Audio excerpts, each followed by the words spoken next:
দর্শক, ঢালিউড সুপারস্টার শাকিব খানকে চেনে না এমন মানুষ নাই বললেই চলে। তার অভিনয়ের জাদু দিয়ে সবার মনের ভিতরেই জায়গা করে নিয়েছে। শাকিব খান 1979 সালের 28 মার্চ গোপালগঞ্জ জেলার মুকসুদপুরের রাগদি এলাকায় জন্মগ্রহণ করেন।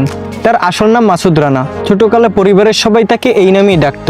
তবে তার বেড়ে ওঠা নারায়ণগঞ্জ জেলায়। তার বাবা আব্দুল রব ছিল একজন সরকারি চাকরিজীবী এবং তার মা নূরজাহান ছিল একজন গৃহিণী। তবে বাবার চাকরির সুবাদে তার শৈশব কৈশোর থেকে বেড়ে ওঠা নারায়ণগঞ্জ জেলায়। মাত্র 20 বছর বয়সে এই অভিনেতা চলচ্চিত্র অঙ্গনে পা রাখেন। শাকিব খান 1999 সালে প্রথম চুক্তিবদ্ধ হয় সবাই তো সুখী হতে চায় এই চলচ্চিত্রে।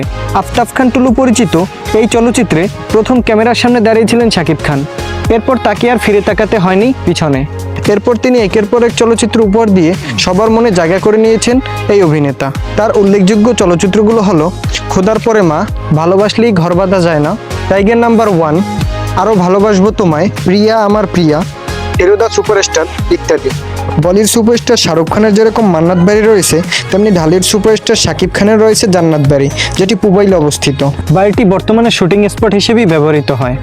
অবসর টাইমে শাকিব খান মাঝে মাঝে গিয়ে বাড়িটিতে ঘুরে আসেন।